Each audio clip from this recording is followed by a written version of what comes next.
noches, compañera. Hola, buenas noches. Vamos a empezar.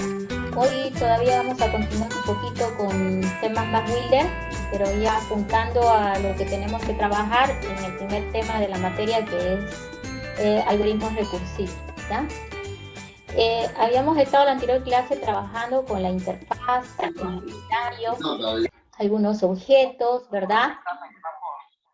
Y habíamos dicho de que también era importante trabajar lo que es el código, ¿no? El código, es decir, lo que escribimos detrás del formulario, es decir, el algoritmo, cómo lo vamos a traducir a este lenguaje. Bueno, acá tengo algunas breves pantallitas que quiero compartirlas. Vamos a ver. Principalmente, ¿qué es lo que necesitamos saber? ¿No? Uno, creo que es la definición de lo que es un proceso o función.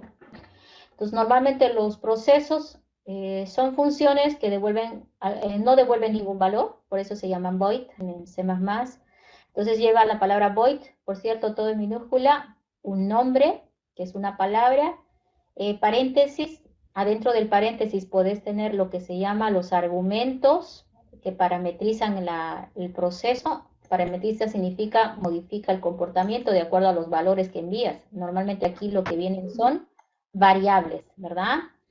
Y esas variables son de algún tipo. Entonces aquí pueden haber 2, 3, 4 variables que van a parametrizar el void, ¿no? Luego tenemos la llave que indica inicio y final, ¿sí? Entonces ahí está la definición de un proceso en C. Y claro, las instrucciones adentro son todas las instrucciones de C, pero cada una separada o antes de la siguiente línea lleva el punto y coma siempre al final, ¿no? Entonces esto hay que siempre recordar de no olvidarse porque el compilador a veces no te lo dice muy claramente, ¿ya? Entonces hay que tener cuidado con eso. En la función, por otro lado, ¿cómo llamamos al void? ¿No? Entonces el void puede ser llamado simplemente por su nombre, ¿ya? El nombre que él tiene y al momento de llamar se le pueden dar los valores que queremos pasar por parámetro al proceso, ¿ya? Ahora, existen, acá está haciendo notar que podemos enviar los parámetros al proceso de dos formas. Entonces, vale la pena tomarle un puntito a esto porque a veces nuestro algoritmo se puede facilitar mucho si sabemos este concepto, ¿ya? Aquí tú miras que de algún tipo de variable es dato. Dato es el nombre de la variable y su tipo está acá. Bueno, es un tipo X. Y acá está idéntico, ¿no? Solamente que lleva aquí delante el nombre de la variable un asperham, ¿no? Y eso significa variable por referencia. Y cuando no tiene el asperham, como en este caso, se llama variable de entrada por valor, ¿sí? ¿Cuál es la diferencia? Ok, en pocas palabras, cuando tú mandas un valor o una variable puntualmente de esta forma, por referencia, este valor entra por ejemplo, un x igual 5. Entonces el x aquí está entrando con un 5. Y bueno, acá tú trabajas el algoritmo y por algún motivo esa x que entró de 5 ahora aparece con 100 porque le hiciste algunos cambios. Y bueno, aquí al terminar el void, x vale 100. Cuando entró por referencia, ese 100 al que llegó se va a conservar incluso después de que el void muera. Significa después de la llamada al void, la variable que entró por referencia va a conservar los cambios que se hubieran hecho acá adentro. Yo digo que este concepto es importante porque a veces nos facilita el algoritmo, porque a veces es deseable que suceda eso. Deseamos agarrar un valor que entra, modificarlo y queremos que el valor modificado dentro del proceso se mantenga una vez que él haya terminado. Caso contrario sucede por valor, ¿no? Cuando entra un valor aquí, por ejemplo, un x con 5 y acá lo modificas a 100, cuando termina el void y retorna al punto en que lo llamaron al proceso, la variable vuelve a valer 5. Es decir, que los cambios que se hizo en dato acá adentro no perduran después de que el void muere, ¿sí? Entonces eso hay que tomar en cuenta, ¿ya? Entonces, dos formas de parametrizar, ¿no? Los procesos dentro de C. Ahora, su llamada es más simple porque es por el nombre, y entre paréntesis los parámetros que deseamos pasar. La forma más simple de llamarla es de esta manera, con paréntesis vacíos, porque no lleva ningún argumento, ¿no? Y bueno, dependiendo de los argumentos que tenga o variables que deseamos pasar o parametrizar, va a llevar una coma separando cada una de ellas, ¿no? Entonces eso va a variar también. Lo de la función es idéntico, funciona de la misma forma, también lleva variables por referencia, variables por parámetro, puede ir vacía también la zona del paréntesis en la función, tienen un nombre y sin embargo las funciones se diferencian de los procesos en el tema de que retornan algún valor, ¿no? Ahora, aquí viene la razón por la cual pues nos es útil a veces los procesos que tienen o las funciones que tienen parámetros por referencia. Si tú estás creando una función que va a retornar un valor calculado, está perfecto. Te sirve la función porque la función puede retornar un valor que calcules adentro de él. Pero si tu función por X motivo necesita modificar 2, 3 o 4 valores o más, ¿no? Y tú necesitas que esos cambios de esos valores se conserven o recuperar fuera de la función esos valores, bueno, ahí es donde te sirve paso de parámetros por referencia, porque acuérdate que la función solamente puede retornar un solo valor, ¿sí? Un solo valor, ¿no? Entonces, hay lenguajes de programación donde te permite 2, 3, los que quieras, pero bueno, en este está un poco cerrado donde solo te permite retornar un valor. Entonces, ahí es donde tú necesitas paso de parámetros de variables por referencia. ¿Por qué? Porque si bien la función recibe varios argumentos y retorna un solo valor, uno de esos argumentos se puede modificar dentro de la función y cuando termine la función, si entró por referencia, el cambio que le hiciste se va a conservar fuera de la función. ¿Sí? Entonces, para ese tipo de ejercicios nos va a ser muy útil. ¿Ok? Bueno, la llamada a una función es más simple, es simplemente con su nombre, pero como retorna un valor con la instrucción return, se debe asignar a alguna variable ese valor que retorna. Aquí, por ejemplo, la función se llama suma y lleva dos parámetros, el 5 y el 2, ¿no? Y el valor que retorna esta función se la estamos asignando a la variable resultado. Entonces, la función, a diferencia del proceso, tiene que asignarse a alguna variable porque retorna algún valor, ¿no? Ahora, las funciones, tomen en cuenta esto, son de algún tipo, ¿sí? Acá hay que definir qué tipo va a retornar esa función, si va a ser entero, real, cadena, eso va a venir acá. Entonces ya está definido qué tipo va a retornar la función, ¿ya?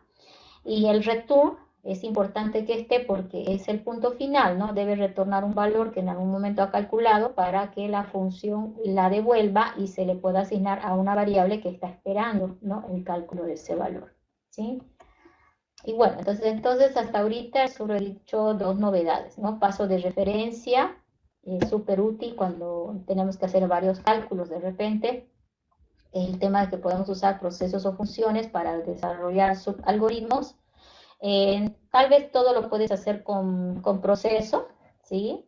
Tal vez no es necesario hacer funciones, pero en la lógica de programación siempre decimos que cuando un proceso retorna un valor calculado, eso es función. Entonces, por definición, usaremos funciones cuando se pueda y procesos cuando no se pueda, ¿ya? Entonces, ahora ya sabemos cómo vamos a escribir los subalgoritmos, que era algo fundamental. Entonces, la instrucción void o la instrucción tipo de variable con un nombre de función me va a ayudar a definir funciones o procesos.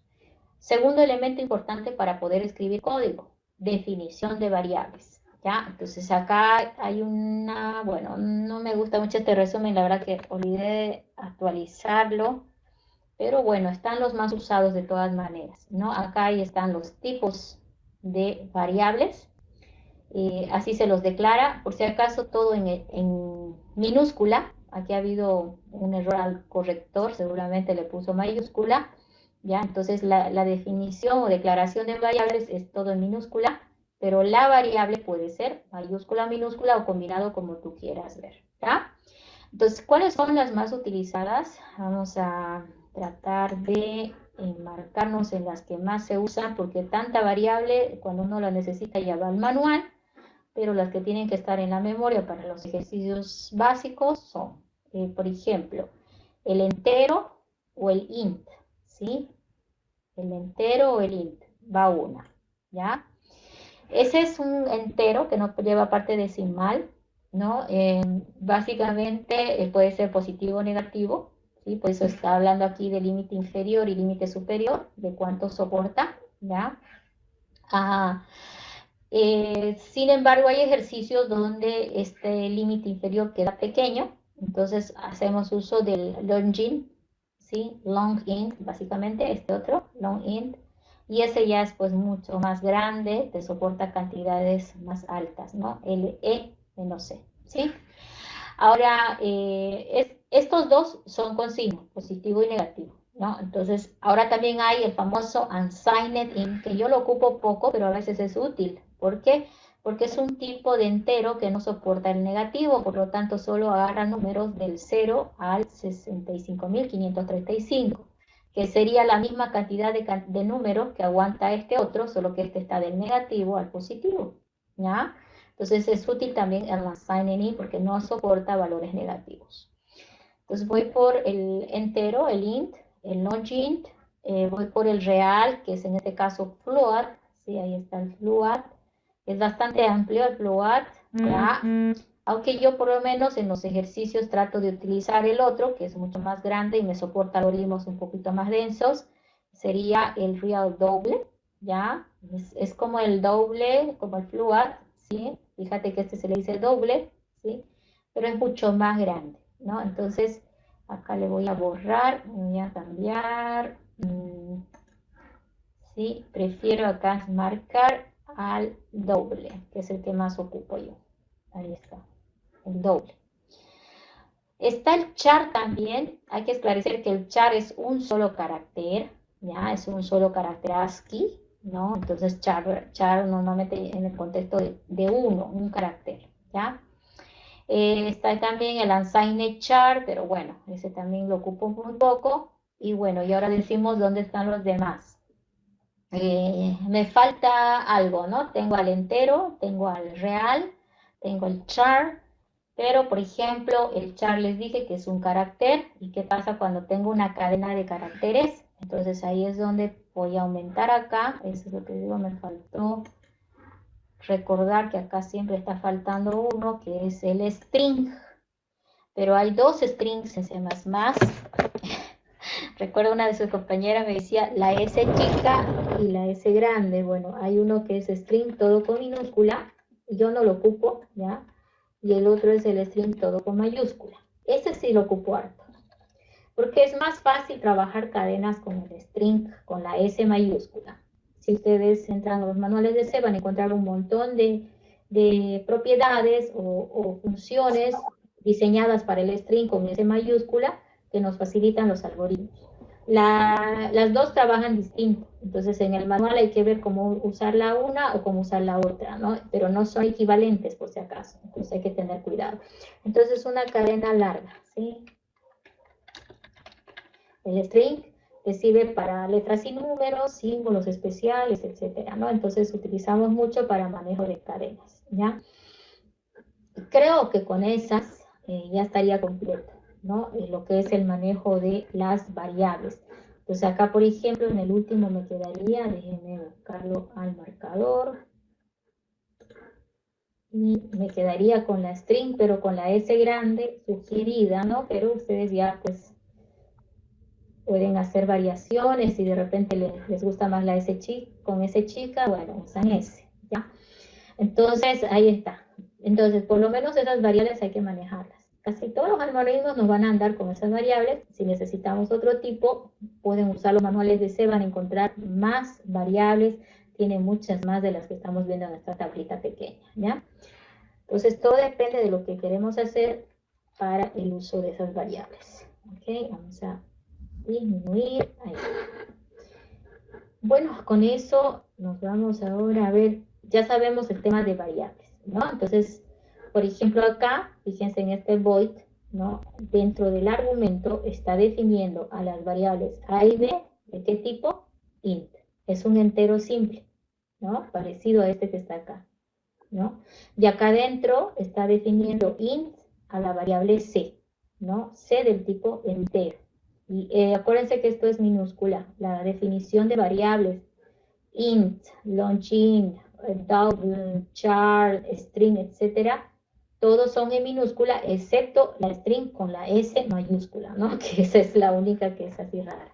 Pero bueno, la mayoría están definidas en minúscula. ¿Por qué hago énfasis en eso? Porque en C++ hay diferencia entre la mayúscula y la minúscula, ¿sí? Entonces, normalmente esto les afecta mucho, sobre todo cuando ponen nombres a las variables. A una variable, si le pones A mayúscula, la tienes que referenciar con A mayúscula en el resto del código, porque si le pones con A minúscula, C++ no la va a encontrar, no la conoce, ¿ya? Entonces tengan cuidado con eso. Algunos se ponen reglas, ¿no? Dicen, bueno, todas las variables que sean en minúsculas, dicen, ¿no? Pero bueno, eso ya depende de cada programador. Esta instrucción include va a ir normalmente al principio de cada programa, ¿ya? Entonces hay dos formas de utilizar include. Esta nos sirve para incluir librerías en nuestro programa. Ahora, las librerías son normalmente referencias que tienen ciertas instrucciones disponibles. O sea, son como bancos organizados de tal manera que en cada uno de ellos hay una serie de procesos y funciones para que podamos ejecutar determinado código, ¿ya? Por ejemplo, podéis encontrar la math.h y seguramente ahí hay una serie de procesos y funciones para lo que es los cálculos matemáticos, ¿no? La iostream.h, esta que están viendo acá, es muy común, casi todos los programas lo deben llevar delante porque si no lo tienes, casi nada te va a funcionar al compilar, ¿no? Fíjense que estas librerías de sistema se las referencia con la palabra include, el numeral delante, ¿sí? Numeral, include, y el nombre de la librería .h, por cierto, y esto encerrado con el símbolo menor mayor, ¿ya? Entonces, esta es la forma de referenciar a librerías de sistema, o sea que las que ya trae C por decirles. Y también podemos referenciar nuestras propias librerías construidas dentro de la aplicación. O sea, yo estoy haciendo una aplicación y puedo generar otra librería o otro módulo que quiero incluir en este que estoy compilando. Entonces utilizo la doble comilla simplemente para referenciar junto con la palabra include y el numeral también. Este numeral es importante porque si no, no va a agarrar la instrucción, ¿ya? Entonces ahí están dos formas de referenciar con include las librerías, las de sistema y las propias que vamos a ir generando. ¿Okay? Ahora, bueno, ahora viene, a ver, vamos, que ya sabemos hacer, definir procesos, funciones, sabemos definir variables, sabemos referenciar alguna librería, cuando alguna instrucción de C no te compile, buscas en los manuales y seguro va a decirte, incluye a tal librería, entonces ya sabes cómo incluir a la librería que te indique, ¿no? Y bueno, sabemos ya la definición de operadores, ¿no? Y bueno, en programa 1 aprendieron, ¿no? Que hay operadores aritméticos, hay operadores de comparación, hay operadores lógicos, ¿verdad? Entonces acá lo he tratado de resumir, ¿no? Para que lo recuerden y lo aprendan en C++, ¿no? Porque en C++ hay algunas variaciones a otros lenguajes de programación. Voy a irme por los que varían, ¿no? Porque algunos están idénticos. Por ejemplo, acá tenemos, ok, el residuo, ¿sí? El mod, ¿ya? En los operadores aritméticos, me parece que es el único, el mod. En los relacionales o de comparación, todo creo que lo han aprendido así. Por aquí simplemente el desigualdad, creo que lo tenían con mayor o menor encontrado. La igualdad, ¿sí? Ahí está. Y este de acá, que es incremento en 1. Este doble positivo indicará el incremento en 1 de la variable que está delante. Y esto indicará disminución en 1 de la variable que está después de este símbolo. Es decir, que pones menos menos A, por ejemplo. Significa disminución de la variable, ¿no? O C más, incremento de la variable, ¿cierto? Entonces, podemos incrementar en 1 o disminuir en 1 la variable simplemente utilizando el doble signo, ¿no? Y si no te acostumbras, porque a veces se confunden más, usas nomás como antes, ¿no? C igual a C más 1, ¿sí? Entonces lo haces a mano. Por acá están los operadores lógicos, ¿no? O los operadores booleanos, ¿sí? Creo que los nombres no hay problema, pero las simbologías sí. Acá vemos al AND, ¿no? Doble Asperham, el OR, o con el Piper, que significa O, y la negación, con el símbolo de admiración para abajo. Ahí está la negación, ¿ok? De todas maneras, ¿no? En este sentido, creo que no nos vamos a confundir, porque en programa 1 ya lo estudiaron, ¿no? Ustedes ya vieron cómo utilizar estos operadores, ¿no? El AND, el ¿no? Han visto alguno que otro más, yo no lo ocupo porque normalmente resulta combinación de estos, ¿no? Pero de todas maneras, recuerden que si ustedes escriben AND, no les va a hacer caso, ¿no? Tienen que escribir doble Asperger. Si ponen un O, no les va a hacer caso, tienen que escribir doble Piper, ¿no? Estas son las líneas verticales. Viper se escribe, ¿no? Piper le decimos.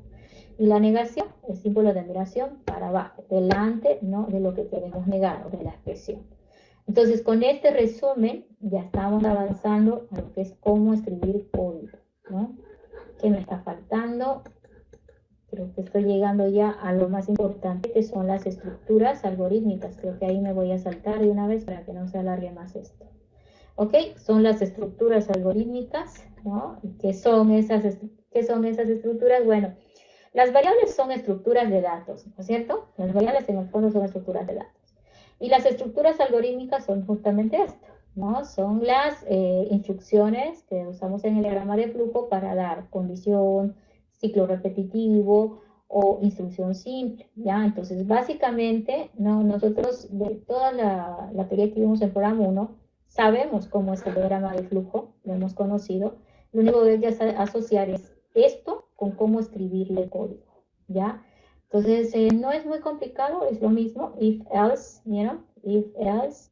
El begin, end o el principio final está con las llaves como siempre en C. Adentro de las llaves puedo escribir las instrucciones que yo vea conveniente. Y súper importante recordar que aquí el rombo que habíamos puesto acá indicaba que adentro había una pregunta, ¿no es cierto? A veces dentro de este símbolo yo pongo un signo de interrogación, porque lo que va acá debemos recordar que es una pregunta, ¿no? Es una proposición que va bajo la forma de pregunta. ¿En qué sentido? Es que puede arrojar o falso o verdadero. No hay otra posibilidad ni ambigüedad, ¿ya? Yo prefiero que lo aprendan como que ahí va una comparación. Es una comparación. Y por eso nunca vas a olvidar que ahí tienes que utilizar operadores de comparación. ¿Pueden ir operadores booleanos también? Sí, pero es cuando tú estás haciendo operaciones de comparación compuesta, ¿no? Esto, por ejemplo, es una operación de comparación simple, ¿sí? Porque son entre dos nada más, ¿no? Pero tú puedes querer hacer otra comparación adicional, ¿no? Y para unir una comparación con otra comparación, ya estamos hablando de una comparación compuesta. Entonces, ¿cómo uno una comparación con otra comparación? Pues no pueden quedar así sueltas, ¿verdad? Tiene que unirse con un conector. Entonces, ¿cuál va a ser el conector que los va a unir? Los operadores booleanos o lógicos, o booleanos también, ¿no? Entonces, normalmente cuando tenés una comparación, otra comparación, ya eso es compuesto. Tienes que preguntarte si ahí te va a entrar un AND, un OR o qué operador booleano necesitas ahí meter, porque no pueden ir sueltos, ¿ok? Entonces, en el rombo o el diamante van preguntas, comparaciones y operadores booleanos, ¿ya? Este es un sí condicional normal porque tiene el if y el else. Fíjense que no tiene then, ojo, no tiene then, ¿ya? Y este otro sí solo tiene el lado de verdad, no tiene el lado de falso, por lo tanto es un if nada más, ¿no? Es un if y no tiene else, ¿sí? Entonces ahí están las dos formas de condicional. Bueno, también puedes soportar condicionales anidados, no hay problema de eso también, no hay que recordar. Este es el para, que se le traduce como un for, y entre el paréntesis van tres elementos que hay que diferenciarlos, ¿no? Son tres elementos que siempre van dentro de para, separados por el doble o por el punto y coma, por si acaso, ¿sí? Entre cada cuadrito que estoy haciendo va un punto y coma, ¿no? El primero está indicando inicio de variable, ¿sí? Contador en tal variable. Y esto es la comparación que va a ser posible de que en algún momento el para termine, ¿sí? Contador menor o igual que n, dice. Y el tercer elemento es a qué paso va a incrementar la variable que controla el for. El for está controlado en este ejemplo por la variable contador, ¿sí? Que está empezando en 1 y aquí está preguntando si 1 es menor o igual que un n, que es un valor muy grande, ¿sí? Y acá que está diciendo que cada vuelta de ciclo el contador va a incrementar en 1, ¿sí? Eso está diciendo aquí, contador más más. El contador, que es la variable que controla, incrementará en 1 en cada vuelta de ciclo. Y va a incrementar en 1, por lo tanto, en algún momento esta de acá, ¿sí?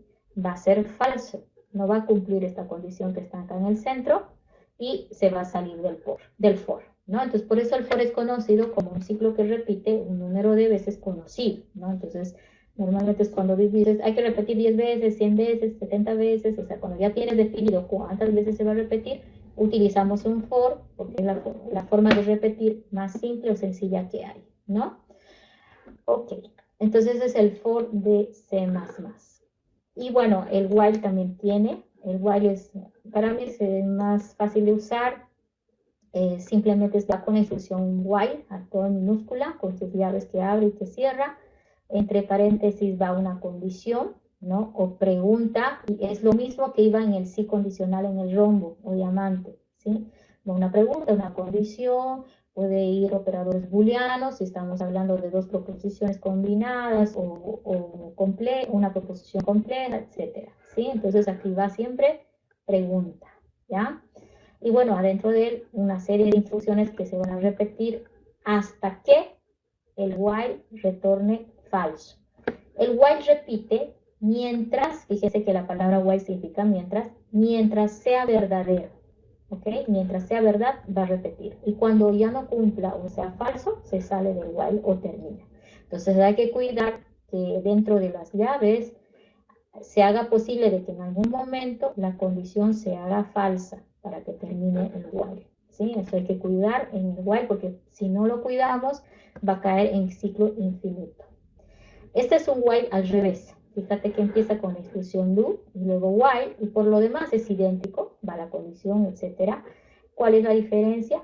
Que acá, fíjate que para entrar no pregunta nada. No importa lo que vino, entró sí o sí, entra, pregunta y la pregunta va a decidir si va a volver a repetir o va a continuar para abajo.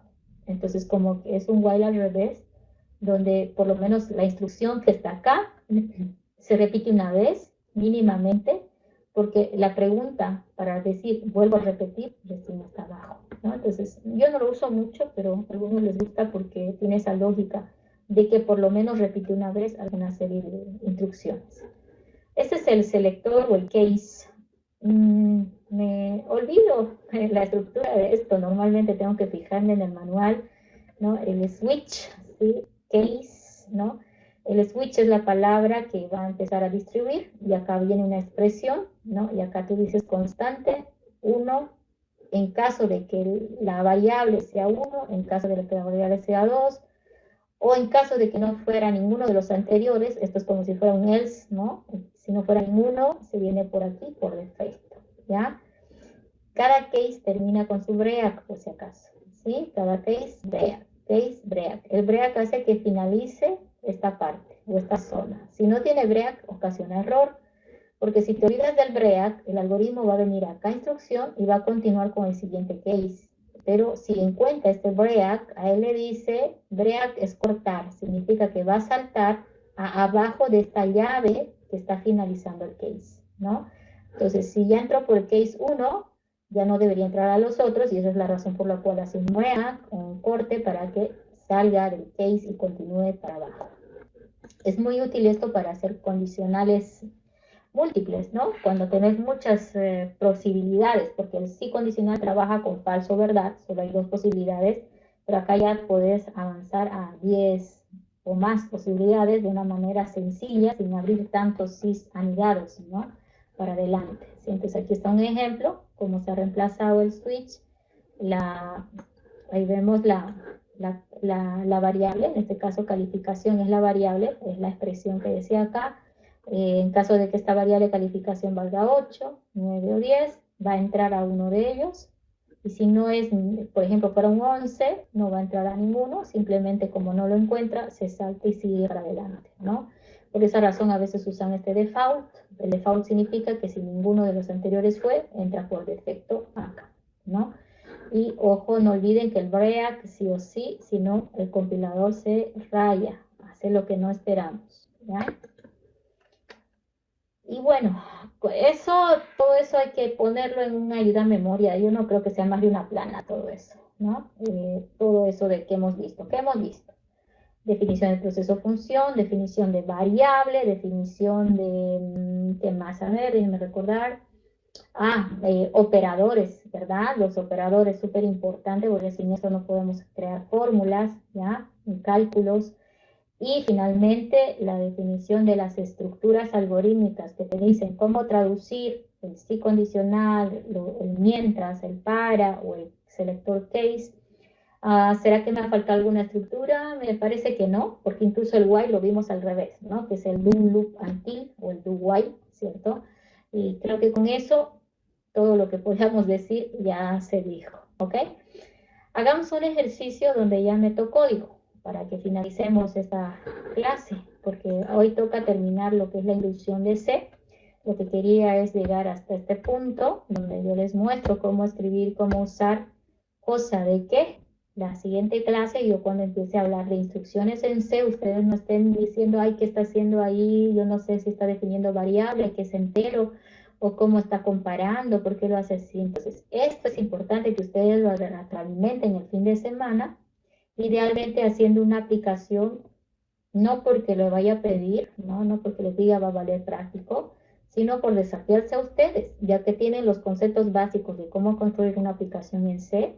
Desafíense primero consiguiendo el embarcadero C++ Builder. En el chat del Moodle o de la plataforma virtual, uno de sus compañeros ya puso el enlace de descarga, ¿no? Entonces descarguen, instalen, o vean qué compañero puede compartir su máquina, claro, tomando distanciamiento, con barbijo, ya saben, ¿no? No necesito explicarles todo eso que ya tienen que saberlo de memoria, ¿no? Entonces uno puede compartir, ¿no? Siempre y cuando se va cuidando, ¿ya? Entonces evitar es bueno, pero si no tienes máquina hay que ver si hay posibilidad de ir a la casa de alguien por ahora, ¿no? Porque, bueno, tal vez no estamos seguros todavía, tal vez el COE nos autorice a que puedan por lo menos hacer prácticas, bueno, programadas, ¿sí? En laboratorio. Si se autorizara, los que no pueden o que no tienen computadora serían los indicados para ir, los demás en casa nomás, ¿sí? Pero bueno, a ver, esperemos que sale. Por otro lado, desafío a ustedes a investigar, ya porque, a ver, déjenme recordar en cuál fue. Voy a mandarles al grupo el enlace, ahorita no estoy recordando si esta herramienta es de Google o de Microsoft, pero hay una herramienta y si alguien sabe, me puede interrumpir y darnos el dato de una vez. Hay una herramienta que me han hecho utilizar a mí en unos cursos de actualización que hice y nos hicieron un diagnóstico y nos pidieron que ejecutemos o que digamos el resultado de determinado código en lenguaje de programación X.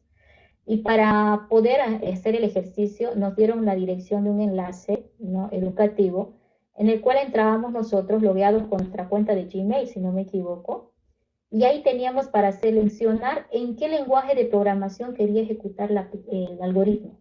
Me permitía llevar el algoritmo, pegar y corregir lo que debía, compilaba, te decía el error.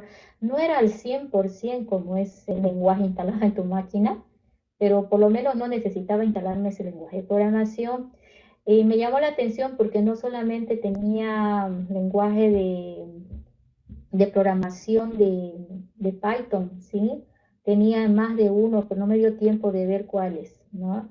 Si alguien sabe de esa herramienta, nos lo puede comentar. Yo de todas formas voy a tratar de recordar dónde fue el enlace que nos dieron y ver si a ustedes les sirve. Si no me equivoco, dice más inclusive. Me voy a que hay unas herramientas en línea también que son para apoyar el aprender lenguajes de programación y te lo compila inclusive ahí en la web sin necesidad de instalar nada en tu computadora. Ya hay unas plataformitas. Si logro encontrar, les paso el dato y si alguien sabe, ayúdenos con eso, ¿ya? Porque eso le puede servir a alguien que no tiene una computadora muy potente o tiene por lo menos una tablet o un celular y ver ahí qué tanto puede hacer. Como es web, ya está muy apartado del dispositivo que tú estás usando, ¿verdad? Funciona allá, remoto, ¿no? Entonces, interesante. De todas maneras, hay que ir viendo, ¿sí? Yo les aconsejo que vayan viendo en qué van a practicar, cómo lo van a hacer, ¿ya? Entonces hay que ir buscándoselas, ¿no? Viendo las posibilidades de qué es lo que está a su alcance. Bueno, con esa recomendación voy a abrir embarcadero entonces y comencemos a trabajar. Voy a quitar esto un rato para que esté más rápido. Si ustedes tienen el RAD embarcadero, cualquier versión, sirve, ¿ya? La parte que usamos es completamente similar. ¿Okay? Vamos a entrar déjenme organizar esta pantallita. Quiero abrir embarcadero. Acá no tenemos. Bueno, aquí me dijo que quería trabajar en Java también. Ok, no hay problema, pero lo que sí, en la primera parte de la materia se va a pedir que los algoritmos sean de naturaleza recursiva, ¿ya? Y al final de la materia tiene el proyecto, y el proyecto es la implementación de alguna aplicación. Entonces también ahí tienen que ir viendo en qué lo van a implementar. Ya tienen que ir viendo en qué lenguaje. Ahí no les digo en qué. Normalmente lo hacen en ¿no? Porque acá está casi todo lo que se necesita, pero ya eso también depende del grupo. Ya tengo mi pantalla compartida, entonces vamos a hacer una new aplicación de C++ Builder. Vamos a ver, ¿verdad? BCL. En la anterior clase estuvimos jugando prácticamente, ¿no? Con los objetos, las propiedades, ¿no? Voy a ver si aquí hay algo interesante en la propuesta. ¿Qué quiere que hagamos? Dame la instrucción. Si es interesante, hacemos. ¿Qué les parece eso? Crear un programa que genere esta serie numérica. Ay, hacemos eso, ¿no? A ver, esta serie numérica que está en pantalla. ¿Alguien me dice cuál será el patrón, secuencia que tiene? ¿Cómo se está generando esa serie numérica? ¿Cómo salta de 4 a 5, luego de 5 a 7, de 7 a 10, de 10 a 14? ¿Cuál es el patrón acá? Sumando, bueno, el contador va incrementando de 1 a 1.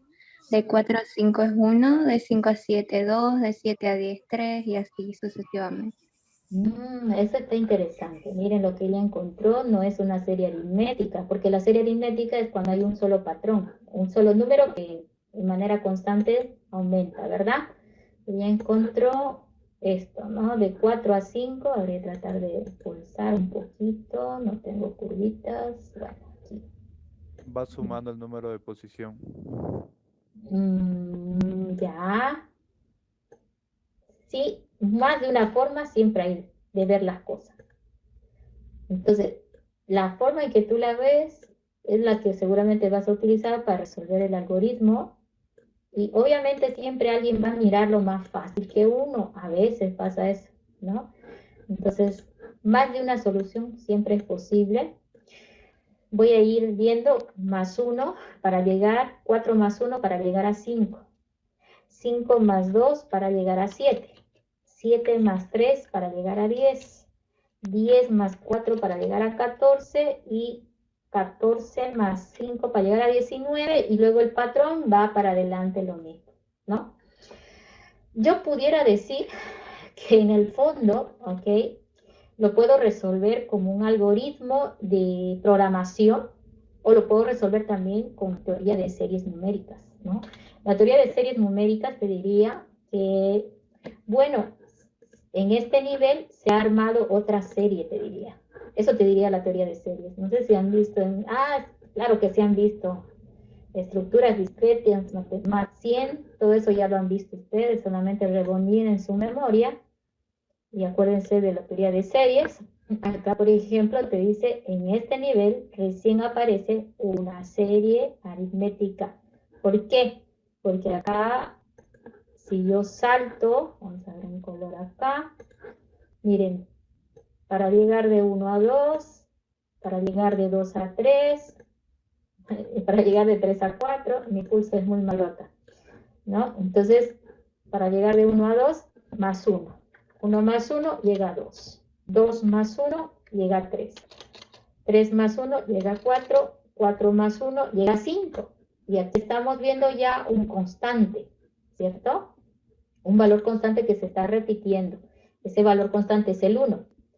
Cuando llegamos a ese valor constante, estamos hablando de teoría de series. ¿Por qué?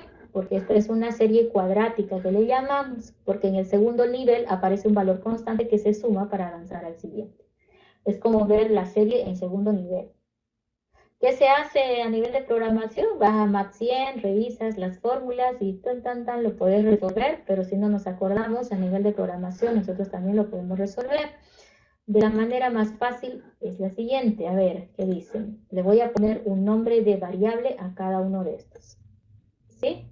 Este va a ser una variable, este va a ser otra variable y este va a ser el valor o el elemento de la serie. Entonces lo único que tengo que hacer es ponerle nombres de variable. Este va a ser A, por decirte. Ya, la variable A, vamos a ponerle con negro. Ok. Este otro va a ser la variable B. Y a este le puedo poner C o val, o la que ustedes tengan conveniente. Ahí está. Y ahora digo, listo, estoy lista para programar porque yo necesito nada más inicializar esas variables con esos valores e ir controlando en cada repetición, porque si yo quiero generar n elementos de la serie, tengo que repetir n veces. Entonces, en cada repetición, controlar que las variables hagan su trabajo. ¿Y cuál es el trabajo de las variables? Moverse. Si el arte de programar consiste, chicos, en mover las variables de la manera que nos convenga para solucionar el problema, ¿no? Ese es el arte de programar. Ahora, alguien me diría, pero esa A no sirve porque fíjese que el 1, 1, 1 nunca cambia, ¿ok? La variable A, ¿sí? Es más, parece un constante. Puedo obviar usar esa variable y utilizar el constante de 1 porque nunca cambia. Pero B no, B tiene que ser variable y C también tiene que ser variable. ¿Listo? Entonces, así pueden ir deduciendo. Ya tengo este análisis, ¿no? Ya lo he hecho el análisis, ustedes ya lo hacen más bonito, pero yo he tratado de hablar mucho de la deducción que he hecho y creo que ya tengo armas para poder ir a programación. Entonces, es importante el análisis porque él es la base sobre la cual tú vas a resolver el problema o armar tu algoritmo. Entonces, otro compañero dio otra idea. Sería interesante que él empiece a pensar cómo lo va a programar, porque nosotros cuando pensamos la solución, tenemos que recordar que lo tenemos que llevar a forma de variables que se mueven para poder solucionar el problema. En el fondo siempre es eso, ¿no? Entonces, yo estoy segura que él también, si lo piensa, lo va a encontrar. Pero yo me voy por esta es una forma clásica, y casi si cualquier serie lo miraras así, se puede solucionar, aunque no sepas la fórmula, te hayas olvidado de la teoría, no la recuerdes. Esta es una forma básica de analizar a las variables, ¿ya? Bueno, pero la operación no siempre es suma, aquí salió suma, puede haber producto, puede haber división, puede haber potencia, puede haber mitad, doble, no sé. Entonces hay que ir viendo de qué forma se está relacionando. Por eso les decía, cómo salta de 4 a 5, cómo salta de 5 a 7. ¿No? Y la respuesta que fuimos encontrando era la que era, porque se repite, sigue el mismo patrón para adelante. Si yo voy a 32 y 40, seguramente está respetando el patrón, ¿no? El patrón se respeta hasta el final. Bien, con este breve comentario, vámonos ahora a embarcadero, ¿ya? Creo que esto lo voy a poner a un ladito, pero no voy a poder conservar la limpieza, entonces lo que vamos a hacer es grabar. Ya está. Ok, la idea la he grabado. Si la necesitamos la voy a volver a mostrar, pero ahora nos vamos a embarcadero. Bueno, en embarcadero primero hacemos lo que hicimos en la clase anterior, en la parte divertida, donde yo voy diciendo qué necesito de entrada, en qué lo voy a mostrar y cómo lo voy a ejecutar, y eso significa entrada, proceso y salida. Entonces voy a traerme las herramientas de trabajo. Que se llame algo este programa, ¿no? Medio que feo fongos. A ver, serie cuadrática, ¿no? Así hemos llamado serie cuadrática. Y aquí vamos a jalar algunos labels que tenga. Uy, a ver, para generar esa serie, ¿qué necesito pedir como dato de entrada, chicos. No lo hice en el análisis porque esto ya explorando y eso tiene que estar en la cabecita, ¿no? Datos de entrada para poder generar la serie. ¿Qué le pido para poder generar esa serie? A mí me dicen, esta es la serie, ahora yo qué le digo que me dé para poder generar esa serie. ¿Qué pedimos al usuario?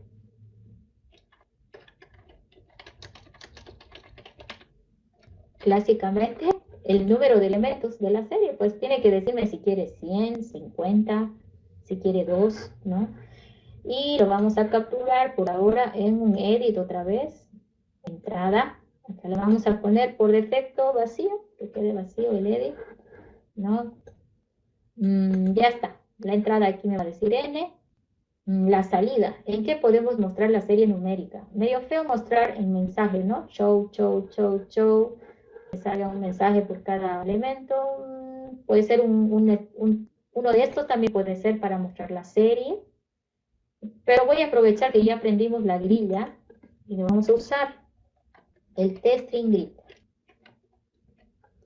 ¿Dónde estás? Teststring grid. Este ya lo hemos usado, ¿no? La clase anterior estuvieron medio rápidos con entenderme, que me dio tiempo de ver casi todo. Bueno, como se va a comportar como vector o lista, lo estoy adelgazando, ¿no? Estoy metiendo la pancita y lo estoy alargando. Okay.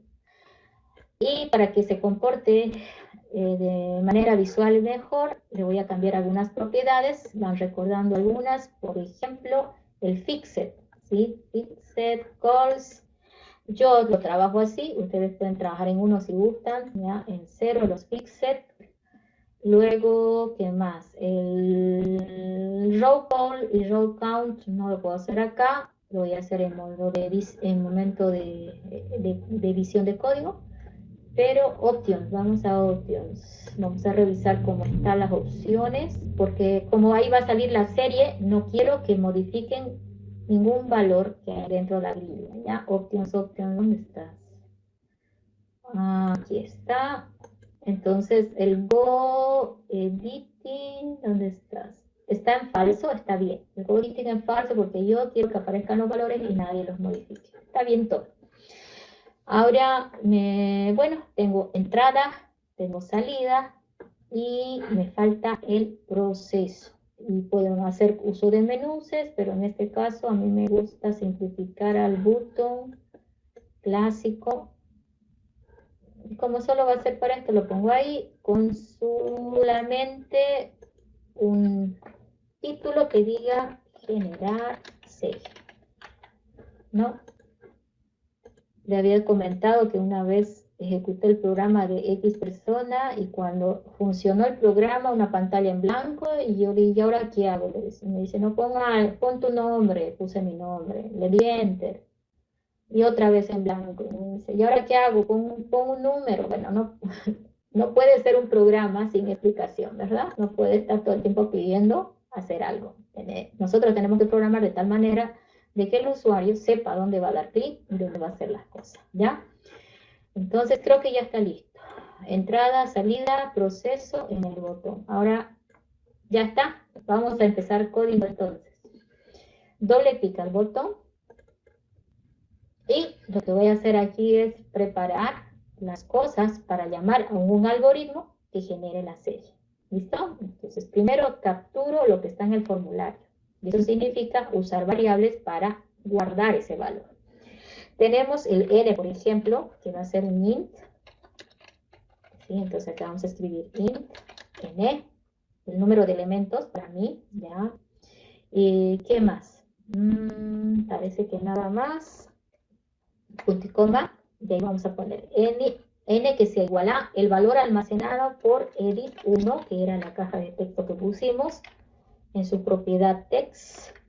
Cuando no compila, fíjense, a ver, si no me trae, es porque hay algún problema de compilado.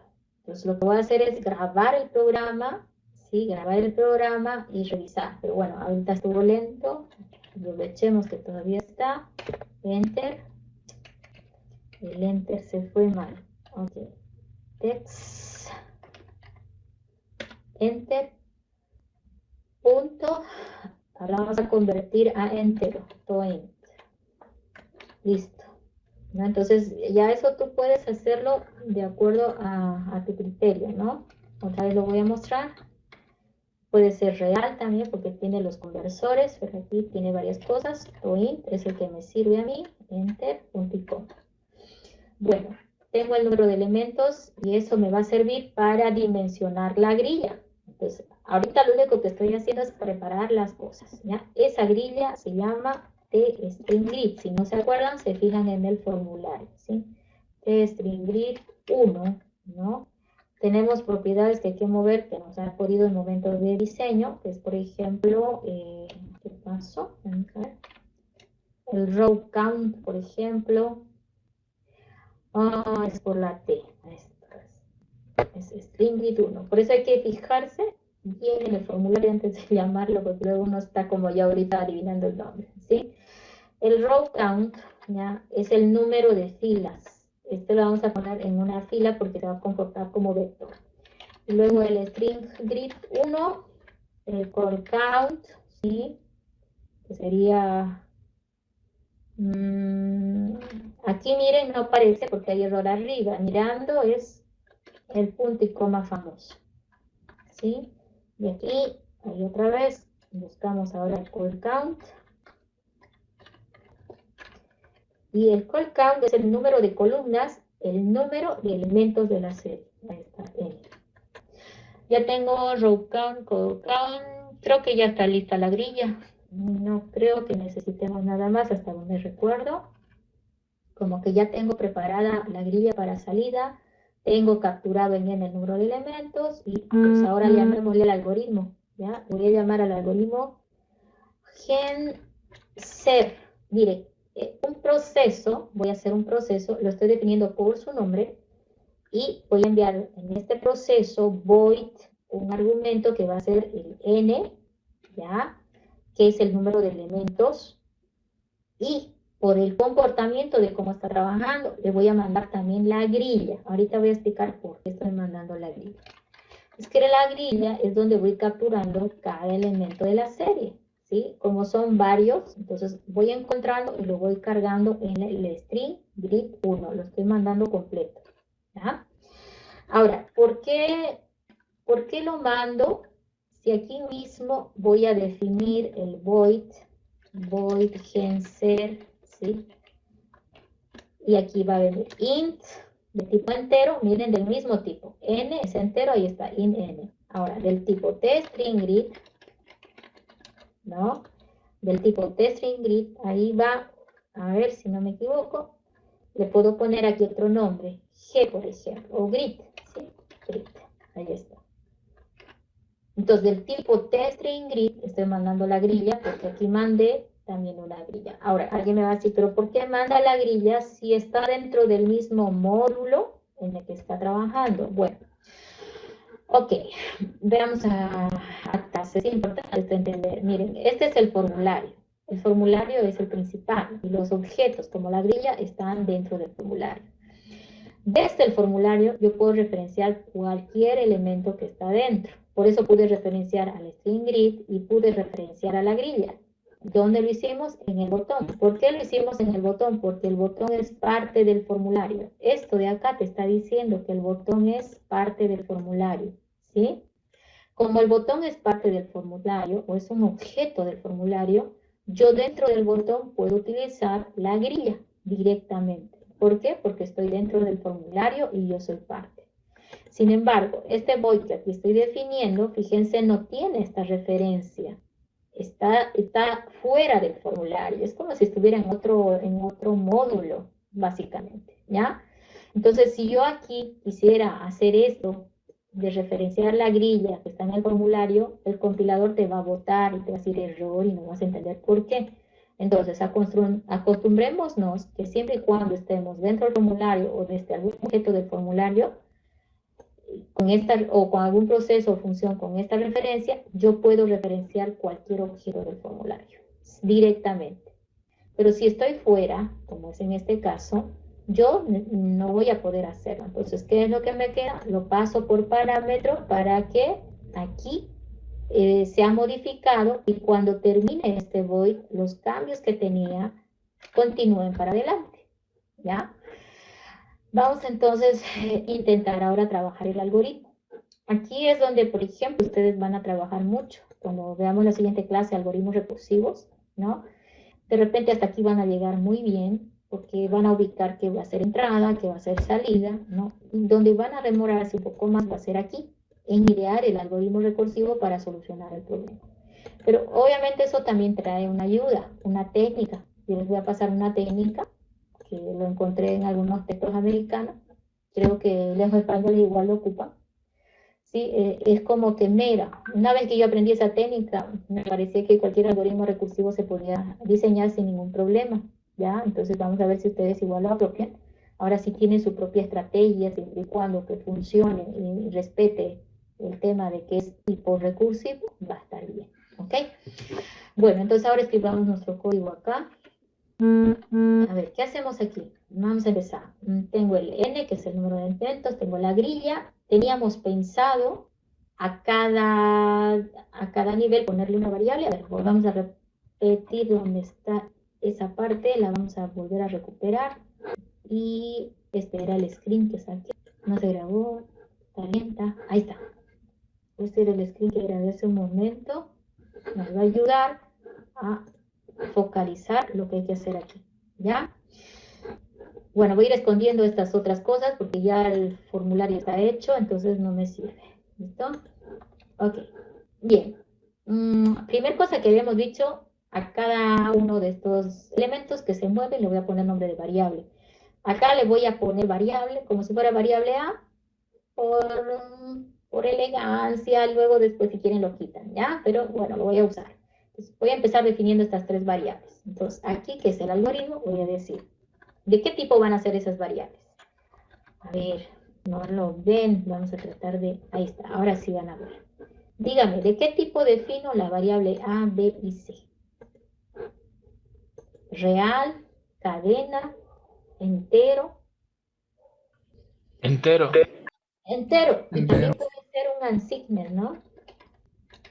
Unsigned int porque nunca es negativo.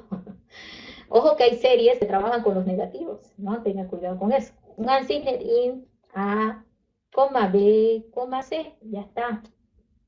El n ya está, creo que ya está todo. Punto y coma, si aparece más, las ocupo. Empecemos inicializando las variables. A va a empezar en 1,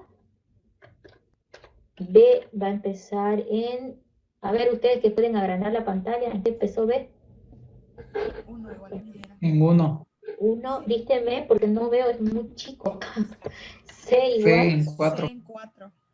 en 4. Entonces ya inicialicé las variables, ¿no? Ya tengo ese paso. Ok, ahora, ¿con qué voy a generar la serie? Necesito un ciclo que repita. Puede ser un for, un while, con cualquiera de ellos. Me gusta mucho el for porque es simple, ¿ya? For, entonces, int, usaré un contador. Voy a declarar la variable ahí. Puede ser un unsigned int también. Un unsigned int. Y, el clásico i, que empiece en 0. ¿Ya? Estoy empezando en 0. Y voy a decir que repita mientras sí sea menor que n. Ojo que estoy poniendo menor porque i está empezando en 0. N es cuántos va a generar. Punto y coma, i más, quiere decir que el contador por cada vuelta de ciclo va a incrementar de 1 en 1. Ahí está el for y su llave. Ya dentro del for, lo que vamos a hacer es cargar la grilla con el primer elemento de la serie. La variable C tiene el 4, y el 4 es el primer elemento de la serie. Entonces, ahí está la ventaja de inicializar en lo que debe ser. Aquí le digo, ok, ¿qué se llama la grilla? Grid. Vamos a ver si ya lo agarra bien. Grid, supuestamente, al hacer así, sí, acuérdense que este grid está copiado del string grid del formulario. Entonces, puedo usar las propiedades de una grid. Grid, a ver, y si yo no me acuerdo bien, creo que es así, cells. Si me sale mal, vamos a fijarnos en el instructivo, ¿ya? Cells, las celdas, columna, fila. La columna es la posición donde quiero poner el elemento de la serie. Y la posición está controlada en el for por la variable i. Entonces, columna i. Ahora, la fila, como solo tiene una fila, la fila es 0. Ahí está. ¿Listo? Y creo que aquí era, estoy recordando, Balú, ¿no? Balú, ¿sí? ¿No? Entonces directamente, a ver, igual déjenme ver si compila, ¿ya? No estoy recordando bien, se me fue de la memoria porque he estado trabajando con Visual y como se parecen, siempre me confundo. Voy a ver, no es A, ¿verdad? Es C, ahí es C. Tiene que ser un C. Cells y J, creo que es ahí. A ver, vamos a ver. Ítem. Cells, grid. No es cells, es ítem, ¿verdad? A ver, déjenme revisar. Tengo que recordar con el compilador. Ítem, creo que es ítem. Ah, no, está bien, las cells, está bien, cells me aparecía. Ah, pensé que no me salió. Ok, no salió. Cells, está correcto. Bueno, ya le puse al primer elemento de la grilla el valor de C, que era el 4, y está bien. Ahora, fíjense que para el siguiente elemento, que es un 5, ¿cómo voy a marcar de 4 avanzar a 5? Fíjense mi mouse. ¿Cómo hago de 4 a 5? Tengo que usar la variable B, ¿verdad? La variable B. A ese 4 le tengo que sumar la variable B para que se vuelva 5. Entonces aquí voy a decir la variable C, que era un 4, va a ser igual al C, que es un 4, más la variable B, que ahorita es un 1. Ahí está. Estoy moviendo C a que se prepare para hacer 5. Pero al mismo tiempo de hacer que se mueva C, necesito mover el valor de B, porque B, que en este momento vale 1, tiene que moverse a 2. ¿Y cómo se mueve el B de 1 a 2? B tiene que sumarse el valor de A, ¿verdad? Que es 1. Ahí está. Entonces, lo único que he hecho es, como ya el primer elemento no estaba ya definido como 4, se lo he puesto a la grilla y estoy luego preparando el camino para que el segundo elemento de la serie esté calculado y estoy moviendo también las otras variables porque deben moverse a la par. Y luego en la siguiente vuelta de ciclo, fíjense que ahí acabaríamos, se entiende que aquí él iba a incrementar en 1 y aquí va a decir grilla en la fila o columna 1, aquí primero trabaja en la columna 0, luego en la columna 1, fila 0, le va a poner el 5. Y luego el 5 le va a mover a 7, ¿sí? Porque B varía 7.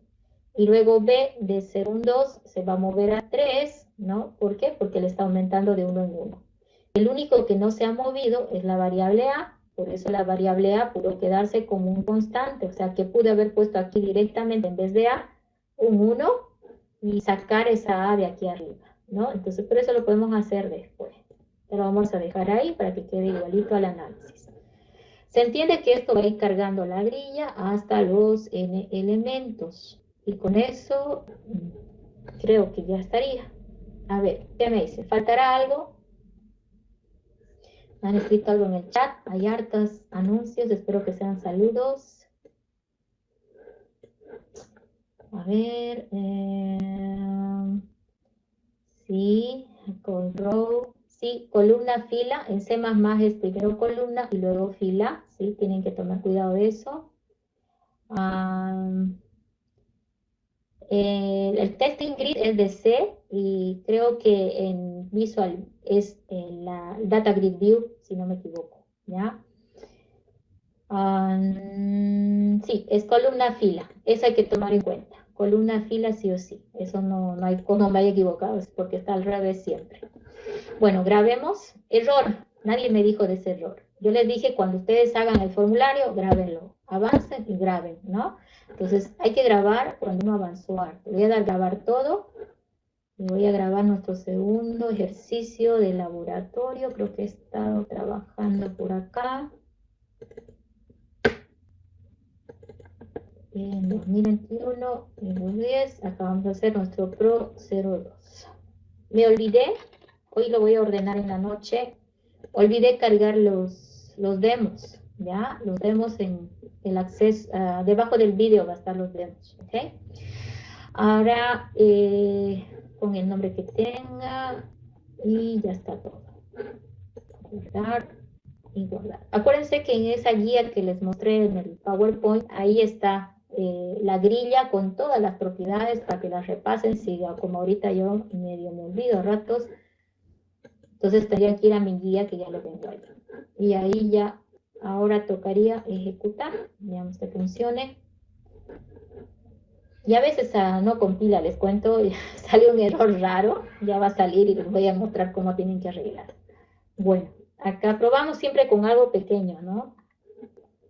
Generar serie, vamos bien. Vamos probando cosas pequeñas siempre, ¿no? Como cosas de niño pequeño, ¿sí? Para no dispararse cuando se cuelgue por algún error involuntario. Entonces uno revisa, ¿vieron cómo están dando? Perfectamente, ¿sí? Y bueno, ya le puedes dar 100 si quieres, ¿no? Entonces ya pues tendríamos que revisar si está correcto el 100º elemento de la serie, ¿no? Pero bueno, la ventaja es que funciona para cualquier número.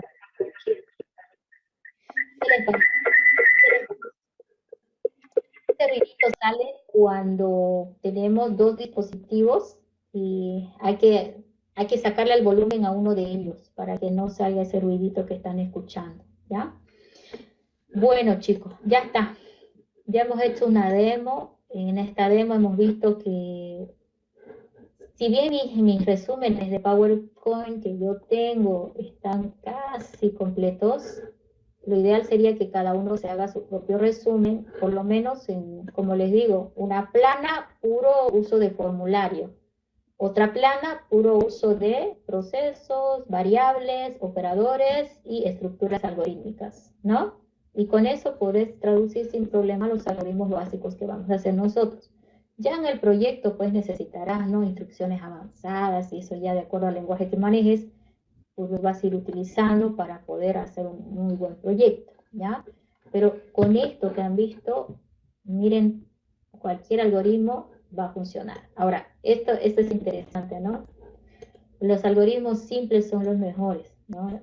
Acá pude usar un while también, por si acaso, no hubiera habido problema, un while sin problema.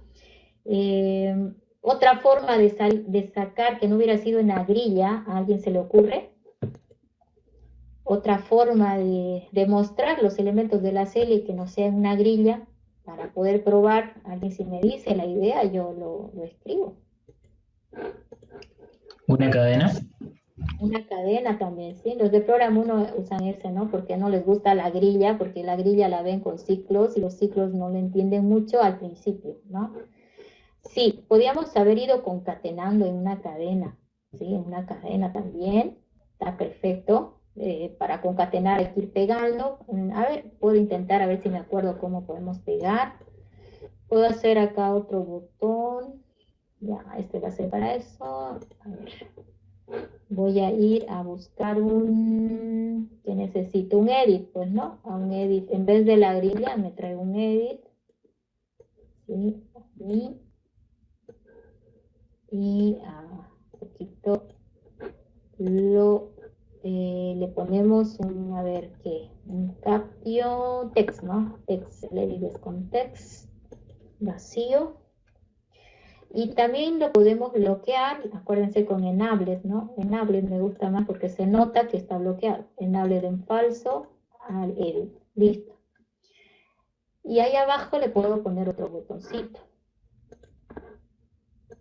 El botón lo podría copiar, pero prefiero jalar otro botón. ¿Dónde estás? El botón. No lo veo. Entonces escribo aquí. Si no lo veo, lo busco. Ahí encontramos un botoncito y aquí le vamos a poner generar serie 2, pero es porque va a trabajar diferente. Ya no es que sea otra serie, simplemente va a trabajar distinto. Generar serie 2. Listo. Ok. Entonces, cuando le dé doble clic acá, debe salir la serie acá.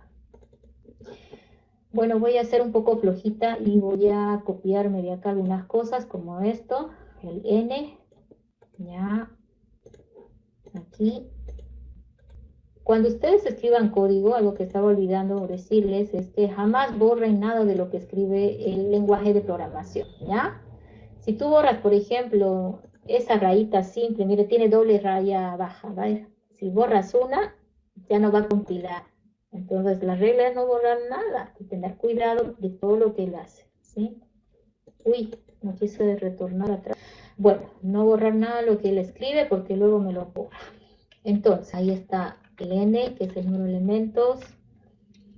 Y ahora pues tenemos que pelear con el edit porque hay que concatenar. Pero a pesar que voy a concatenar, igual voy a llamar a un subalgoritmo que va a decir generar serie 2. Le voy a poner un nombre diferentísimo para que se note, ¿ya? Lo mismo tengo que hacer. Tengo que mandar n y le voy a mandar el edit 2 en este caso, ¿sí? El edit 2, que es en la caja de texto que está acá. A ver, fijémonos que se llama edit 2, ¿sí? Edit 2, entonces les voy a mandar para que lo escriba ahí, si no, no. O podemos decirle que lo retorne en un string, ¿sí? En un string. A ver, me voy a animar. Y ya no lo voy a hacer proceso. Lo voy a hacer una función que retorne de tipo string. Vamos a declarar arriba mejor, ¿ya? Del tipo string con S mayúscula, ser o serie. Ahí está. Y aquí le voy a decir que serie sea igual a lo que retorne la función serie 2. Y luego que me lo retorne, voy a decir edit 2, ¿sí? Vamos a ver, text. Ahí creo que necesito una conversión, pero igual vamos a probar a ver qué nos dice el compilador luego, ¿ya? Para ir probando, puedo agarrar acá y definir una función del tipo string. La función se llama, ¿dónde estás?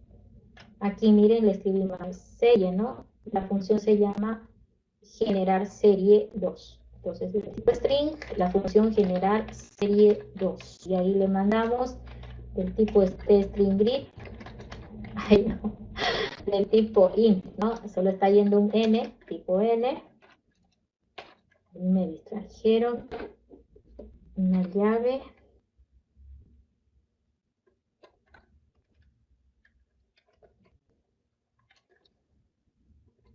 Y una llave que abre y que cierra. Ahí está. Ok. A ver, pensemos lo que estoy haciendo. La variable serie de tipo string y generar serie 2 va a ser la función que dado en elementos va a devolver la cadena donde está la serie numérica y luego aquí se lo vamos a poner a esa serie. Para ver si funciona, vamos a probar a ver esto. Return ABC. Voy a ver si agarra bien. Vamos a ver. Compilamos y vamos a ir arreglando los errores de conversión que pueden haber existido. Ah, está bien. A ver, por ejemplo, acá si le digo 5, obviamente ahorita no está haciendo bien.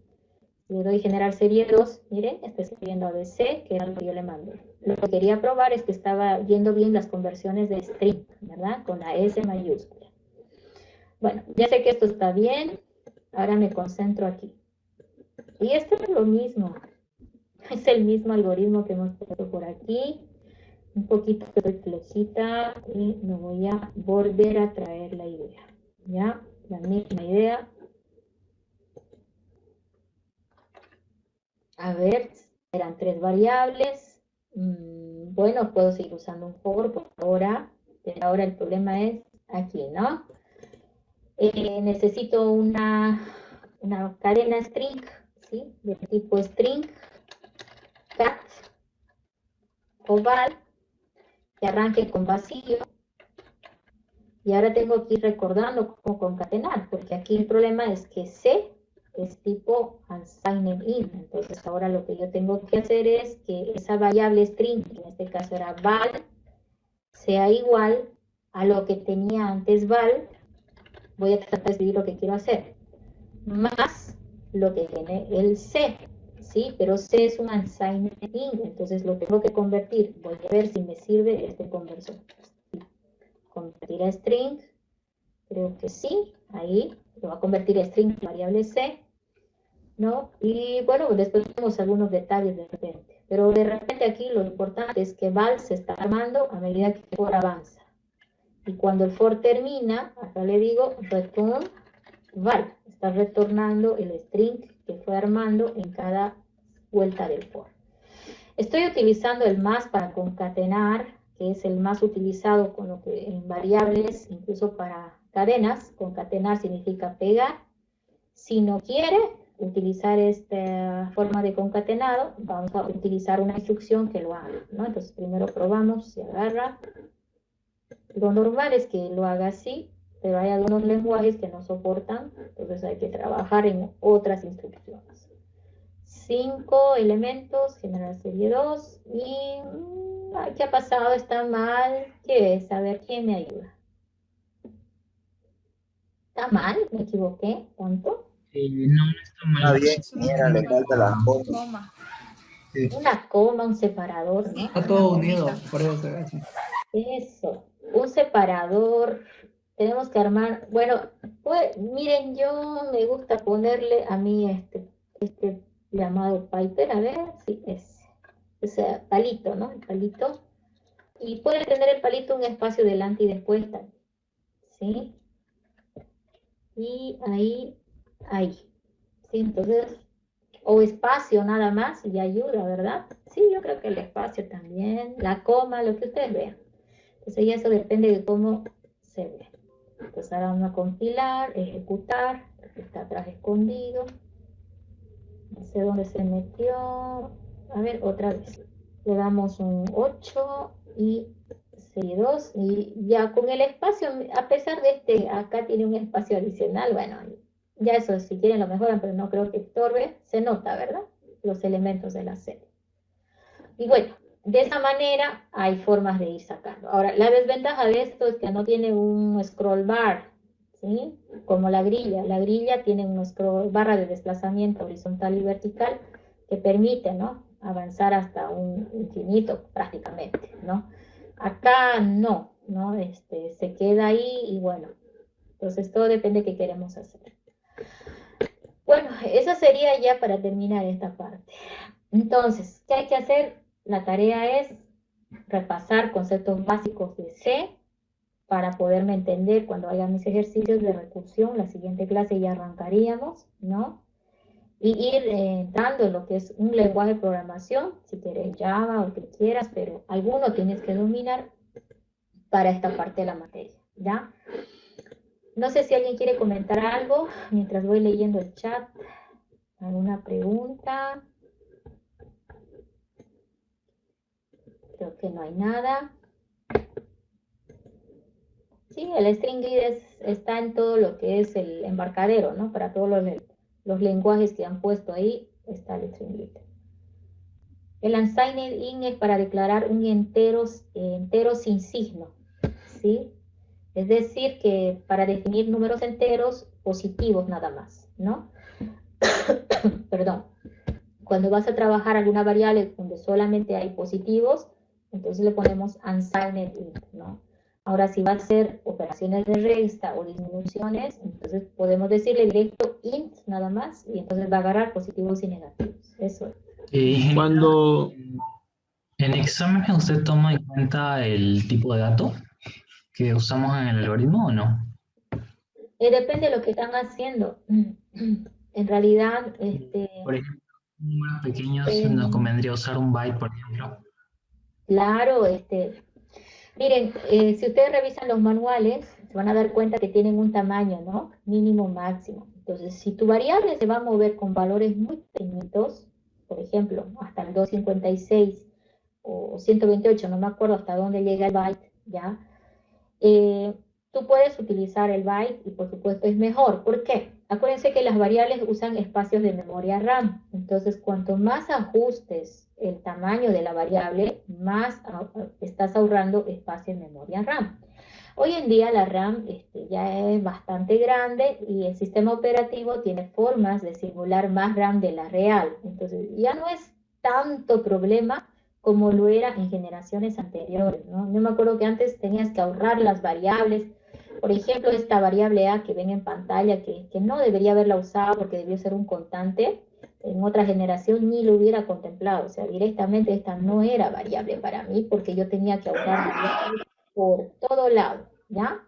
Y acá directamente hubiera puesto un 1, ¿sí? ¿Por qué? Porque no tenía mucha RAM y la RAM no estaba tan bien administrada.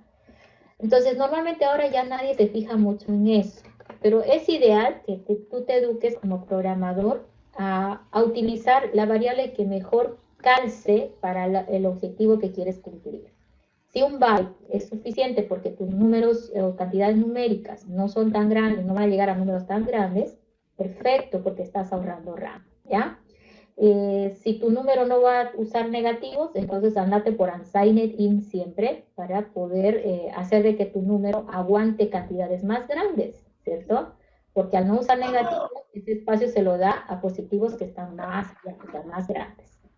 Entonces, es importante que como programadores sí se eduquen a eso, a buscar el mejor, la variable, el tipo de variable que más calce al problema que estás intentando atacar, ¿no? Aquí, por ejemplo, yo prefiero usar siempre el int porque es genérico, es un término medio, ¿no? Ahora el byte puede haber una que otra funcionalidad que le puedas dar en algún algoritmo donde la variable no va a crecer tanto, de repente se mueve en un dominio muy chico, ¿no? 126, 256, no recuerdo bien su límite, idealmente deberías irte por ahí. El consejo es que siempre vean cuál es la que mejor le calza, ¿sí? Y no exagerar en los tamaños, ¿no? Por ejemplo, yo acá podía usar un doble, pero no hubiera sido correcto, ¿no? Porque esto uso decimales, ¿cierto? El sistema no me hubiera causado errores, excepto que me hubiera mostrado punto cero, ¿no? Punto cero, pero ¿por qué lo voy a ocupar si no estoy ocupando decimales? Entonces me voy a entero, ¿cierto? Y de la misma forma va lo otro, ¿ya? No sé si hay otra pregunta. Para trabajar con objetos, ingeniera. Ya. Ya, un semestre empecé directo con objetos en esta parte, pero se están confundiendo, ¿ya? Se preocupaban más de los objetos que del algoritmo recursivo. Entonces, por ese motivo, en esta parte un poquito me alejo de lo que es programación orientada a objetos. Pero si ustedes ya manejan el concepto y lo conocen, lo pueden ocupar sin ningún problema. Yo no lo veo perfecto, de hecho, ¿ya? A mí me gustaría ocuparlo, pero sé que me puede suceder lo mismo. En esa ocasión creo que se chiparon más, se desanimaron, porque bueno, es aprender otro concepto. Ahora, si ustedes me dijeran, en Program 1 todos ya vimos programación orientada a objetos, por supuesto yo empiezo ahorita trabajando todo lo que son estas librerías que hemos hecho, apuntando ya a lo que es programación orientada a objetos. Ahora, ¿cuál sería la diferencia? Bueno, el formulario es ya un objeto, ¿verdad? Y dentro de él están todos estos elementos que he jalado de la paleta, ¿no? Y estos también son un objeto, que son parte del formulario. A la hora de programar, básicamente la diferencia está en el hecho de que miren en el explorador de soluciones, ¿sí? Si yo voy a empezar a programar, la unidad 2 acá, por cómo se grabó, es el formulario y el código que yo he escrito, ¿no? Y tiene, fíjate acá, formulario, código, donde están los void, y tiene el punto H, que le llamamos nosotros el prototipo del módulo. Ahora, ¿qué es el prototipo? Voy a dar el doble clic. Es donde tú defines en realidad a la clase principal. En este caso es el formulario. Ahí está la clase formulario definida y todos esos objetos que jalaron ahí están definidos, ¿sí? Esos métodos, los clics del botón, ahí están definidos. Es como un índice, ¿sí? Un índice de todo lo que tenés codificado dentro ¿de dónde? Del CPP. Cada uno de estos void que están acá seguramente están implementados acá en el CPP, ¿no? Entonces fíjate que están los dos botones que di clic y seguramente eso está aquí. Si lo buscas, acá está el uno y aquí está el otro. Pero ahora, por ejemplo, este de acá, generar serie 2, que es una función que yo he creado, y esto que es genser, que es un void que he creado yo, no están allá en el prototipo. ¿Por qué no están en el punto H? Porque esos dos métodos que yo creé, o proceso y función, no son parte del formulario. Y fue la razón que yo les expliqué, porque no podía referenciar dentro de este void que yo hice directamente a la grilla y lo tuve que pasar por parámetro, ¿verdad? Entonces, ¿qué hubiera hecho si hubiera sido programación orientada a objetos? Lo básico hubiera sido no hacer nada de esto aquí, o sea, esto no iba aquí. ¿Por qué? Porque no es parte del formulario, aquí solo debe estar lo que es parte del formulario. Lo puedo borrar, ¿sí? A ver, vamos a ver si lo ordeno y más o menos les doy una idea básica. Entonces, estos dos, el proceso y la función, no los hubiera hecho aquí, ¿sí? Ahí lo saco. ¿Ya? Entonces, tú miras, esto es todo el formulario y ya, pero lo copié. ¿Qué haría acá en el explorador de soluciones? Le digo que adicione al proyecto, apunto al proyecto y le digo add a new y ahí va. Puedo adjuntarlo una unidad de C++ Writer. Mínimamente eso, ¿sí? Entonces le adiciono una nueva unidad, él le pone un nombre que por si acaso no está grabado. Y fíjate, esa nueva unidad, ¿cómo la ha creado? Es este unit 1 que le ha puesto. Es .h y .cpp, tiene su .h y su cpp. ¿Qué va en el cpp? En el CPP, que es lo que me ha abierto ahorita, debe ir todo el código fuente, ¿sí? Entonces, normalmente eso escribimos aquí. Ahí está. El código fuente, ahí están los void que he hecho, ¿verdad? Los void. Y luego tendríamos que, en el .h, ¿ya? En el .h, que también podríamos escribir cosas, debería ir la definición de una clase. Pero yo no estoy definiendo ahorita una clase, ¿no? Tendría que definir una clase. Pero para definir una clase tengo que enseñarles cómo definir una clase. Entonces, un preámbulo, para no irnos a esa parte que nos toca al final de la materia, ¿no? Mínimamente yo haría esto. Miren, otra vez ahí al medio, voy a agarrar, lo voy a pegar a las dos funciones, y simplemente voy a declararlas, ¿no? En el .h. Y de esa manera, ustedes nunca van a olvidar que en el .h va lo que es solamente la declaración de los procesos y las funciones, ¿no? Y en el CPP que va el código donde implementas, escribes que va dentro de ese proceso y función.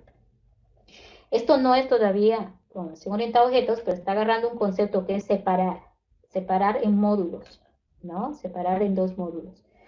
¿Y qué es lo que estoy haciendo? Respetar un poco, ¿no? El hecho de que el formulario es un objeto, bueno, es una clase en realidad, ¿no? Y esa clase formulario, que está referenciado con un objeto que hemos puesto acá, que es este que vemos, está ya separado y tiene adentro de él solamente lo de él, ¿sí? Entonces tú ves todos estos métodos y funciones, es porque están definidos en el .h de esa unit 2, que es donde está, ¿sí? Ahí está.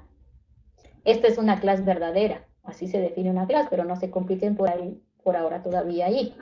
Entonces yo lo único que he hecho es sacarla de la clase del formulario donde estaba, del CPP del formulario donde estaba mezclado, sacar todo el código que he hecho para definir las funciones adicionales que he hecho, ¿sí?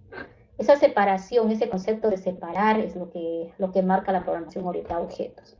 Pero lo separa en elementos bien definidos como objeto. Y ahí no estoy yendo todavía yo, ¿ya? No estoy yendo ahí. Simplemente al hecho de que he respetado al formulario, que es un ente, que es mejor no invadir con otras cosas, y lo estoy dejando separado, y he creado otra unidad, en este caso la unidad 1, donde en el .h pongo el prototipo de cada método o proceso y función que voy a implementar, ¿sí? El prototipo es esto, ¿no? La definición así. Y en el CPP de ese mismo unit va el código, ¿sí? El código implementando cada uno de ellos. Entonces, ahora uno dice, bueno, está bien, lo entiendo, ha separado, pero ahora en el formulario, acá en el botón, aquí que he escrito yo, dice GenSer, y aquí dice generar serie 2, pero estos métodos no están aquí dentro de este CPP, ya no están aquí, y el compilador ahorita me va a decir, no existe, error, me va a rebotar. Entonces, ¿qué voy a hacer yo acá?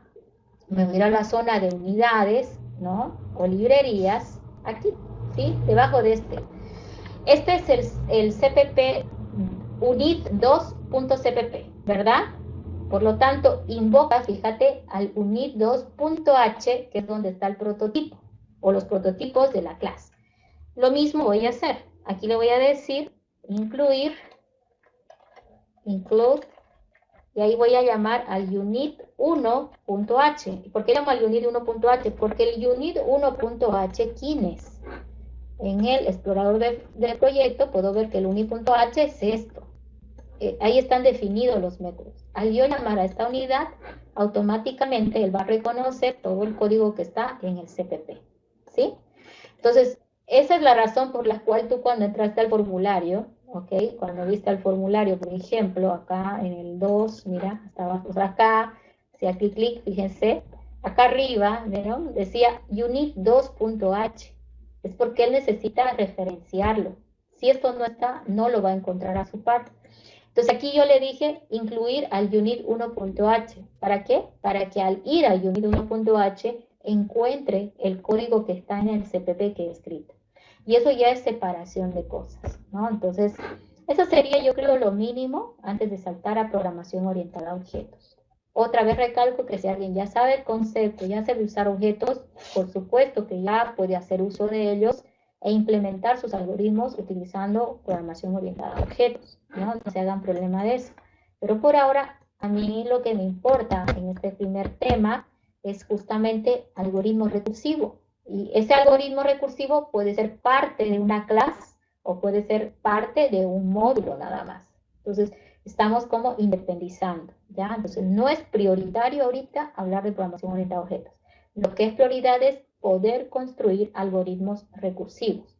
Por eso es que me voy a enfocar en eso, ¿no? Y a máximo, de repente pudiéramos hacer esto, de separar la definición de los métodos recursivos o procesos recursivos de la clase del formulario para que estén más ordenados y se vayan acostumbrando al tema de separación, ¿ya? Y aquí aparte han visto que ahora un proyecto puede tener N unidades, ¿no es cierto?, anexadas, ¿ya?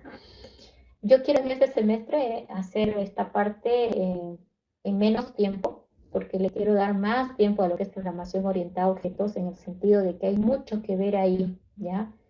Sin embargo, cuando toque ese tema, voy a hacer un diagnóstico de cuánto ustedes saben en la programación orientada a objetos, ¿no? Entonces, yo ahorita estoy en la duda de quiénes han podido en el anterior semestre en programa 1 trabajar con programación orientada a objetos, ¿no? No sé si alguien me puede decir, a ver si alguien ha trabajado con programación orientada a objetos en el anterior semestre, en algún grupo o materia, en programa 1 sobre todo. En programación 1 con peinado hay hartos compañeros míos que sí, no fue bien. Claro, el problema es que sí, y los demás, con el Inge Moyo también ya han hecho en programación orientada a objetos, ¿sí? Entonces se pudiera, me parece que sí, tal vez pudiéramos empezar a trabajar con objetos, ¿ya? Lo que pasa es que en Visual es lo mismo, chicos, no hay diferencia en esa parte, el concepto es igual, solo que ahora lo hacemos aquí, ¿ya? En este caso, con el ingeniero Contreras, que es el docente también del programa 2, conversamos sobre este problema que hay, que todavía no están afinando los dos grupos. Y hemos quedado en que en este semestre, si bien íbamos a incorporar otra vez programación orientada a objetos al final del curso, íbamos a tratar ya de enfocarnos al nuevo tema que tiene que entrar en nuestra materia, que es el tema de archivos, manejo de archivos, archivos texto, archivos registro, de tal manera que ya pues cuando en las otras materias de más arriba les pidan manejo de ficheros, les sea más fácil, ¿no? Pero de todas maneras, igual, ok, nos vamos a ir nivelando. Yo creo que los que han llevado programación orientada a objetos no tienen ningún problema en entender, porque lo que ven es nada más modularizado. A ustedes les interesa el algoritmo. Ustedes siguen con su propia técnica. Si quieren, lo hacen orientado a objetos, me parece perfecto. Así cuando lleguemos al final, yo voy a tener mejor visión de cuántos ya manejan y puedo avanzar más en lo nuevo, ¿ya? Pero por ahora quedamos que este semestre íbamos a conservar el mismo programa porque hay una variación no estoy segura si por la pandemia hemos tenido problemas en ese tema, ¿sí? Porque en el 2019, claro, fue en noviembre, diciembre del 2019, ya habíamos definido los nuevos contenidos. Eso significaba que el programa 1 arrastraba completamente orientado a objetos, Program 2 se iba a concentrar en ficheros en la última parte, de tal manera que en el siguiente cambio, ya en Program 2, íbamos a saltar a todo web o celular o programación en Android, ¿ya? Es que va por ahí todos los cambios que se están haciendo, para que arriba los otros profesores también avancen pues, otras cosas más modernas, ¿no? Pero en este semestre todavía estamos así, tratando de equilibrar e igualar, ¿ya? Entonces, yo creo que lo mejor que pueden decir es, si yo sé programación de objetos, lo hago así, y si no sé por ahora, mientras tanto lo hago modular hasta que ya toque la materia y ahí yo voy a enganchar bien todos los conceptos para poderlo construir de la manera correcta, ¿ya? Sería así. Sí, C++ es el más popular. Sí, en realidad sí, porque en ese se basan los otros lenguajes. Si miras Java, te parece. Miras Python, se parece, ¿no? Miras C#, se parece. El C puro se parece. Entonces, pues, yo creo que sí o sí hay que aprenderlo y bueno, hay que desafiarse. No está tan difícil, aparte de lo que les he mostrado. Está muy sencillo para que ustedes lo apropien, ¿ya? Bueno, con esto chicos, entonces nos vemos el lunes. A ver qué hay el lunes. Sí, normal, 6:15 voy a mandar el enlace. El enlace se está renovando porque voy a cambiar de cuenta. Entonces, ni bien para evitarme problemas, prefiero renovar el enlace a medida que trabajemos, ¿ya? Entonces, por ahora les voy a mandar al chat. ¿Por qué no va a haber clases? Ya, pasa lo siguiente, estamos un poquito atrasados con el programa, ¿sí? Yo voy a nivelar el programa y ni bien nivelemos, vamos a hacer presencial una y otra por plataforma, ¿no? Por ahora, todos los días, hasta que logremos la nivelación. Aparte, todavía no tienen auxiliar. No sé, la verdad, quién irá a salir esta vez porque han cambiado de auxiliares, ¿no?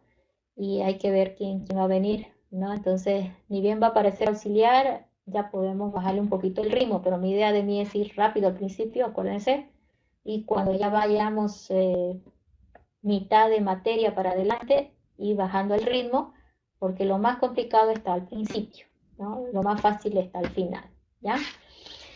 No, Caricari ya no, porque ya Caricari ahora es de sala de cómputo. Caricari se puso en sala de cómputo, entonces seguramente ya no puede ser también de cátedra, ¿sí?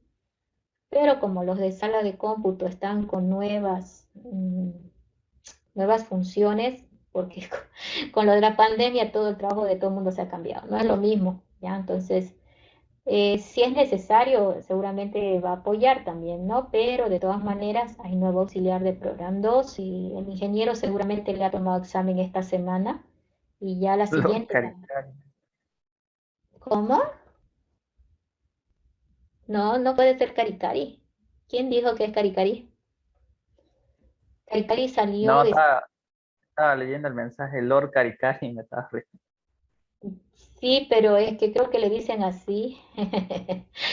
Caricari es su apellido, del anterior auxiliar.